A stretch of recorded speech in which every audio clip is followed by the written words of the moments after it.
नमस्कार, मैं हूं नीलू। आप देख रहे हैं अपना उत्तराखंड। शुरुआत करते हैं खबरों की। तो उत्तराखंड हाईकोर्ट ने चारधाम यात्रा पर 28 जुलाई तक के लिए रोक लगा दी है। हाईकोर्ट के फैसले के खिलाफ उत्तराखंड सरकार ने सुप्रीम कोर्ट में याचिका दाखिल की है, लेकिन अब हाईकोर्ट के फैसले के समर्थन में दिल्ली के एक वकील ने सुप्रीम कोर्ट में एक अर्जी दाखिल की है और उत्तराखंड सरकार की याचिका को खारिज करने की मांग की गई। इस याचिका में याचिकाकर्ता ने राज्य के सरकार को कुंभ के दौरान कोविड प्रोटोकॉल का पालन करने में फेल रही है और राज्य के लोगों के स्वास्थ्य को देखते हुए चारधाम यात्रा की इजाजत नहीं देनी चाहिए, इसको लेकर एक याचिका दाखिल की गई है।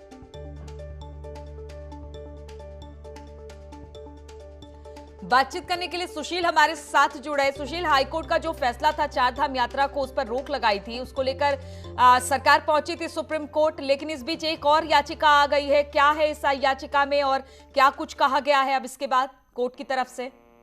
जी बिल्कुल नीलू, देखिए साफ तौर से जो चारधाम यात्रा को लेकर उत्तराखंड सरकार पहुंची है सुप्रीम कोर्ट, उसके फिलहाल खिलाफ एक और याचिका सुप्रीम कोर्ट में दाखिल की गई है दिल्ली के एक वकील के द्वारा। उन्होंने साफ तौर से ये मांग की है कि जो उत्तराखंड में चारधाम यात्रा पर नैनीताल हाईकोर्ट की जो जजमेंट थी उस पर फिलहाल सुप्रीम कोर्ट विचार ना करे, क्योंकि साफ तौर से जब कुंभ के दौरान या हरिद्वार में कुंभ का आयोजन किया गया था उस समय फिलहाल कोरोना के नियमों का ठीक से पालन नहीं किया गया था, जिससे तमाम लोगों को काफी नुकसान उठाना पड़ा।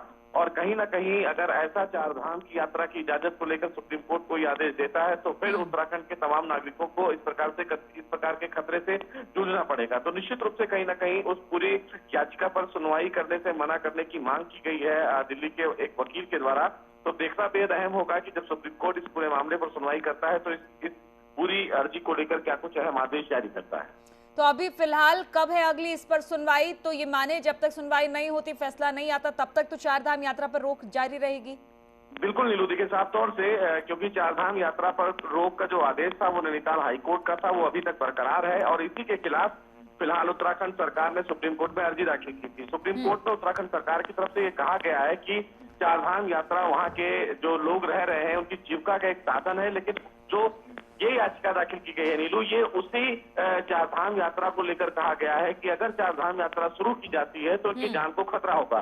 तो बहुत ही इंटरेस्टिंग कहीं ना कहीं ये याचिका मानी जाएगी। अब ऐसे में देखना बेहद अहम है कि सोमवार या मंगलवार को इस पूरे मामले पर हो सकता है सुप्रीम कोर्ट सुनवाई करे, तो देखना बेहद अहम होगा कि कोर्ट इस पूरे मामले में क्या कुछ निर्देश जारी करता है। ठीक है सुशील, बहुत बहुत शुक्रिया आपका जानकारी देने के लिए।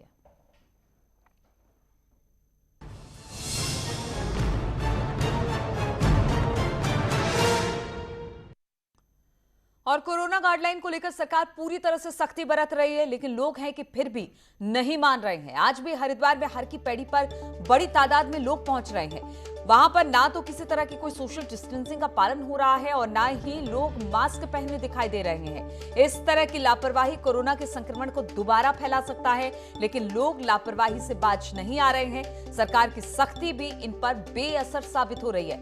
गंगा घाट पर लोकल प्रशासन और पुलिस की सख्ती का भी कोई असर इन पर नहीं दिखाई दे रहा है। तो वीकेंड पर हरिद्वार की तरफ लोग चल पड़े हैं।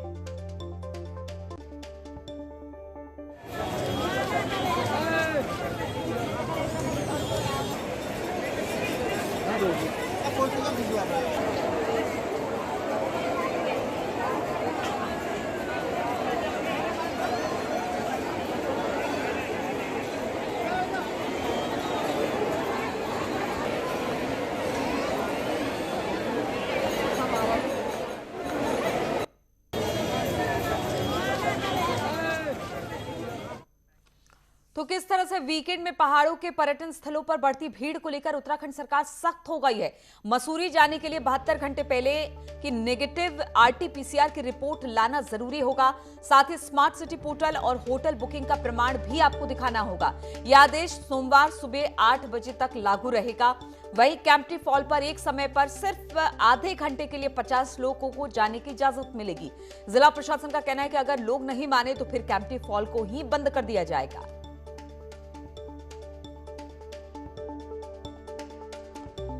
किस तरह से अलग अलग जगहों पर पहाड़ में, चूंकि मैदानी इलाकों में गर्मी हो रही है तो ज्यादातर मैदानी इलाकों के लोग पहाड़ों का रुख कर रहे हैं। ऐसे में कोरोना का संकट टला नहीं है कि लोग पहुंच गए घूमने फिरने के लिए।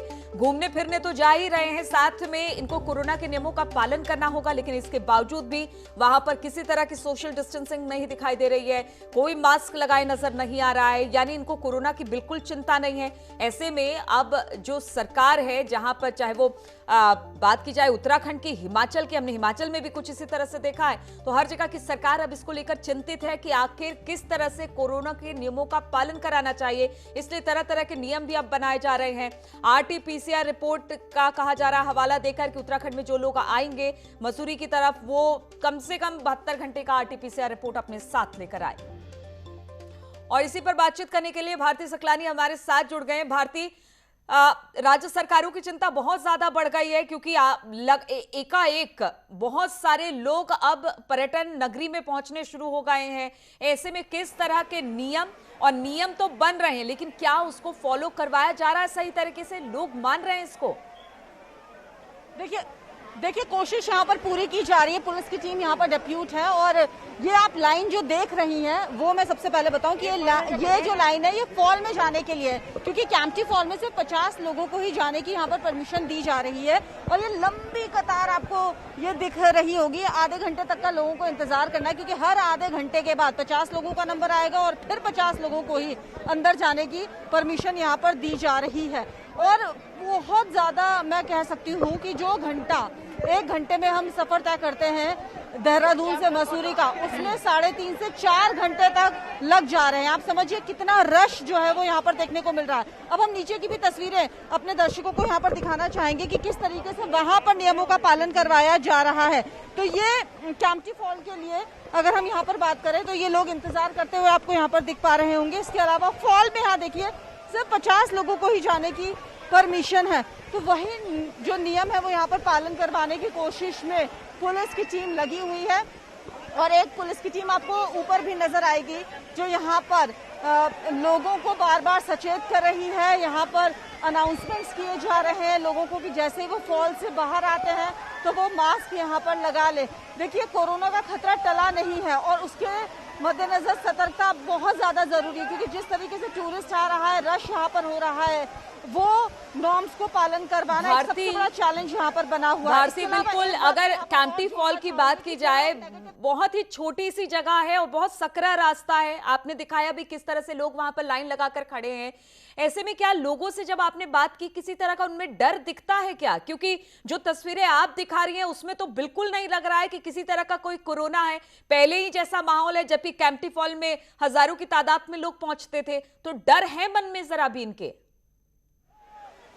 बिल्कुल भी डर नजर नहीं आ रहा है, क्योंकि मैं यहाँ पर जो देख पा रही हूँ फॉल से इतर अगर मैं बात करूँ, देखिए फॉल में तो कोई मास्क नहीं लगाएगा, जाहिर सी बात है, लेकिन फॉल से ऊपर अगर हम जो लोग यहाँ पर आ रहे हैं उनकी बात की जाए तो वो भी यहाँ पर बिल्कुल मास्क नहीं लगाए हुए हैं। इसके अलावा सोशल डिस्टेंसिंग की जो बार बार बात की जा रही है वो नॉर्म्स भी यहाँ पर पालन होते हुए मुझे कहीं नजर यहाँ पर नहीं आ रहे। पुलिस के सामने भी सबसे बड़ा चैलेंज यही बना है, क्योंकि पुलिस सिर्फ समझा पा रही है लोगों को, यहाँ पर सख्ती सिर्फ आवाज में यहाँ पर देखने को मिल रही है। इसके अलावा क्योंकि टूरिस्ट यहाँ पर आ रहा है, उनके साथ यहाँ पर अभद्रता ना हो इस बात का भी खास ख्याल यहाँ पर रखना है। तो पुलिस सिर्फ अपनी तरफ से यहाँ पर समझाने की कोशिश में नजर आ रही है। बार बार ये अनाउंस, बिल्कुल पुलिस समझाएगी, प्रशासन इंतजाम करेगी, लेकिन आपको फॉलो करना है अगर कोरोना से बचना होगा। और बार बार लोगों से यही हम अपील कर रहे हैं कि ठीक है, बाहर निकले हैं तो थोड़ा बहुत आप कोरोना के जो नियम तय किए गए हैं उसका पालन जरूर करें। बहुत बहुत शुक्रिया आपका भारती, हमारे साथ जुड़ने के लिए। तो वीकेंड पर नैनीताल में पर्यटकों का आना भी शुरू हो गया है। हालांकि इस बार प्रशासन सख्त है और शहर के बाहर ही पर्यटकों को रोककर जांच की जा रही है। होटल की बुकिंग के साथ कोविड टेस्ट रिपोर्ट भी देखी जा रही है। बाहर से आने वाले वाहनों को रूसी बाईपास नारायण नगर में पार्क किया जा रहा है। तो कोशिश यही की जा रही है कि किसी तरह से बाहर ही गाड़ियों को रोक दिया जाए और अपने साथ जब लोग आते हैं तो एक आरटी-पीसीआर की रिपोर्ट भी लेकर आए, ताकि ये पता चले कि वो कोरोना पॉजिटिव हैं या फिर नहीं है।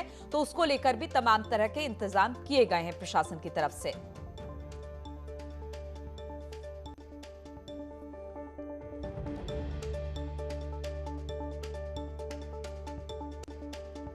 दौरान फिर नैनीताल में पर्यटकों का आना शुरू हो गया है और ये देख सकते हैं कि दिल्ली या तमाम नगरों से ऐसे आ रहे हैं लोग।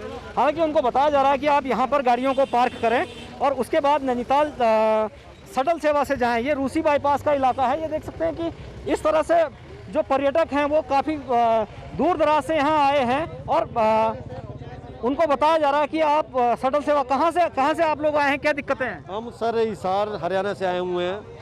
अब हमें पता नहीं था, हमने तो होटल हमारा नीचे बुक हुआ है, तो हम नीचे ऊपर अब आए तो हमारे को आगे जाने नहीं दे रहे, कह रहे हैं कि गाड़ी आगे ले जाने नहीं देंगे। क्या दिक्कतें मैडम आप लोगों को है? अभी हम यहाँ खड़ा होना पड़ रहा है और इतने रश में। नैनीताल आपको जाना है, आपका होटल बुक है या आप कहीं से आ रहे हैं? नहीं, हम लोग आ रहे हैं नीचे से, हम बस घूमने जा रहे हैं ऊपर। किस तरह की दिक्कतें यहाँ आ रही हैं? लाइक अच्छा ही है, बट देखो यहाँ पे भी कितना रश है, तो क्या ही कोविड की सेफ्टी, कोई सोशल डिस्टेंस नहीं है। हालांकि ये रूसी बाईपास है और गाड़ियाँ लगातार आ रही हैं। देख सकते हैं कि जो दिल्ली या तमाम महानगरों से गाड़ियाँ आ रही हैं उनको यहाँ पर रोका जा रहा है और ये रूसी बाईपास वाला इलाका है। पूरे जो इस तरफ को देख सकते हैं कि यहाँ पर पार्क किया जा रहा है गाड़ियों को, बाइकों को यहाँ पार्क किया जा रहा है। शटल सेवा लगाई गई है क्योंकि जिस तरह से पिछले दिनों हाई कोर्ट ने राज्य सरकार को फटकार लगाई थी, उसके बाद लगातार राज्य सरकार हरकत में आई है। अब एक नई व्यवस्था यहाँ पर कर दी गई है। जो लोग यहाँ आएंगे उनको इसी तरीके से यहाँ पार्क करना होगा अपने वाहनों को, उसके बाद RT-PCR और होटल की बुकिंग उनको दिखानी होगी, उसके बाद ही उनको शहर में एंट्री मिल पाएगी ताकि शहर के लोगों को कोरोना से बचाया जा सके। वीरेंद्र बिष्ट, न्यूज़ 18 नैनीताल। और हरिद्वार में हर की पैड़ी पर भीड़ का जायजा लिया हमारे संवाददाता पुलकित शुक्ला ने। कोरोना की दूसरी लहर थोड़ी धीमी क्या पड़ी, लोगों ने जैसे ये मान लिया कि कोरोना पूरी तरह से समाप्त हो चुका है। यहाँ पर हम आपको नज़ारा दिखा रहे हैं हर की पैड़ी का, हरिद्वार से हर की पैड़ी का, जहाँ पर आप देख सकते हैं कि चारों तरफ किस तरह से लोगों की, यात्रियों की बेतहासा भीड़ यहाँ पर उमड़ी हुई है। यहाँ पर सबसे बड़ी बात यह है कि हम देख रहे हैं जिस तरह से कि यहाँ पर सोशल डिस्टेंसिंग की तो धज्जियाँ उड़ ही रही हैं, उसके अलावा लोग मास्क लगाने को लेकर भी लापरवाही करते नजर आ रहे हैं। हरिद्वार जिला प्रशासन की ओर से, पुलिस की ओर से जरूर इस तरह की व्यवस्था की जा रही है कि लोग मास्क लगाएं और चालान की कार्रवाई भी ऐसे लोगों पर की जा रही है जो मास्क नहीं लगा रहे हैं। लेकिन ये जो व्यवस्था है वो नाकाफी साबित होती नजर आ रही है। जानकारों की ओर से इस तरह का अंदेशा जताया जा रहा है कि कोरोना की जो तीसरी लहर है वो किसी भी वक्त देश में दस्तक दे सकती है, लेकिन बावजूद इसके जो लोग हैं उनके व्यवहार में एक लापरवाही इस तरह से शामिल हो गई है कि वो बिल्कुल भी कोरोना को लेकर गंभीर इस वक्त नजर नहीं आ रहे। अगर ये सब इसी तरह से चलता रहा तो कोरोना की जो तीसरी लहर है वो किसी वक्त देश में दस्तक दे सकती है, जो कि देश भर के लिए हानिकारक होगा। न्यूज़ 18 पुलकित शुक्ला, हरिद्वार। और सीएम बनने के बाद पहली बार उत्तराखंड के सीएम पुष्कर सिंह धामी दिल्ली दौरे पर हैं। सीएम धामी ने कांवड़ यात्रा को लेकर कहा कि ये यात्रा सिर्फ उत्तराखंड की ही नहीं, इसमें उत्तर प्रदेश और हरियाणा भी शामिल है, इसलिए इन राज्यों से बात करने के बाद ही कांवड़ यात्रा पर कोई फैसला लिया जा सकता है।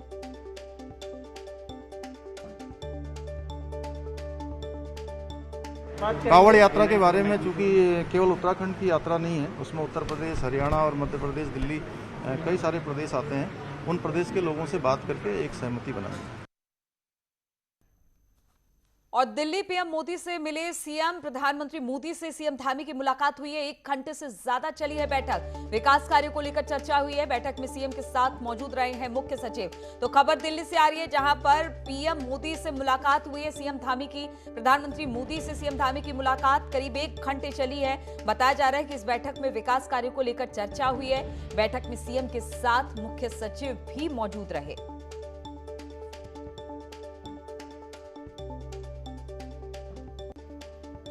जैसा कहा ही जा रहा था कि प्रधानमंत्री से मिलेंगे, अमित शाह से मिलेंगे, इसके अलावा जेपी नड्डा से मुलाकात सीएम धामी की होगी। तो प्रधानमंत्री से मुलाकात सीएम धामी की हो चुकी है। 1 घंटे तक ये बैठक चली है। बताया जा रहा है विकास के मुद्दे को लेकर ये बैठक काफी अहम मानी जा रही है और इस दौरान मुख्य सचिव भी सीएम धामी के साथ मौजूद थे।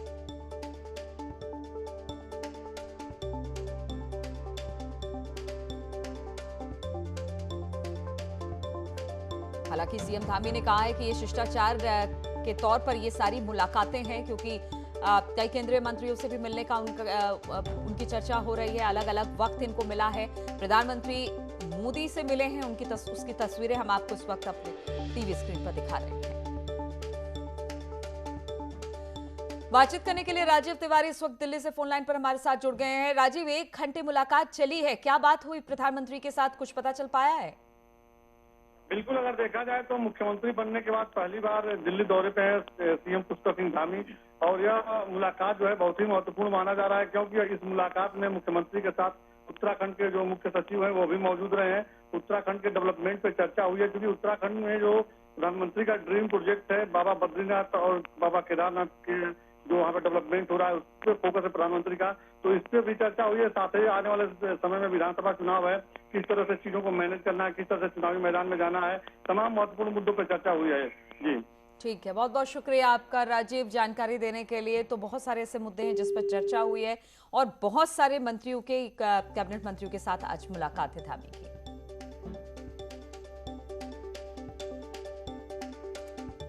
और कोरोना के केस भले ही पहले की अपेक्षा कम हो गए हों, लेकिन खतरा भी बरकरार है, क्योंकि अभी भी रोजाना 40,000 से ज्यादा मामले सामने आ रहे हैं। आज देश भर में 24 घंटे में 42,766 केस सामने आए, जबकि मरने वालों की संख्या 1,000 के पार पहुंच गई है। 24 घंटे में 1,206 लोगों ने अपनी जान गंवाई। ऐसे में कांवड़ यात्रा होती है तो फिर महामारी फिर से विकराल रूप ले सकती है, क्योंकि विशेषज्ञ लगातार तीसरी लहर के खतरे की आशंका जता रहे हैं। ऐसे में कांवड़ यात्रा को टाल देना ही उचित होगा। ऐसा आखिर क्यों कह रहे हैं, इसके पीछे की वजह आपको बताते हैं।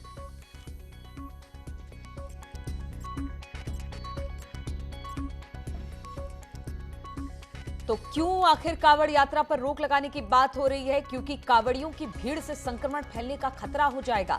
हरिद्वार कुंभ के चलते कोरोना के मामले बढ़े थे। आधी आबादी अब तक वैक्सीनेट नहीं हो पाई है। बढ़ती भीड़ पर चिंता जताई है प्रधानमंत्री मोदी ने भी, और ब्रिटेन समेत यूरोप में दोबारा एक बार फिर से केसेस कोरोना के बढ़ आए हैं। देश भर में डेल्टा प्लस वेरिएंट के कई मामले सामने आए हैं। डेल्टा प्लस वेरिएंट ज्यादा संक्रामक है और अब तक वायरस पर पूरी तरह से काबू नहीं पाया गया है। डॉक्टर वीके पॉल ने इस बात की चर्चा की है। रोजाना 40,000 से ज्यादा मामले, रोजाना मौत का जो आंकड़ा है वो 1,000 से अब आगे बढ़ चुका है, जो कि अपने आप में एक चिंता की बात है।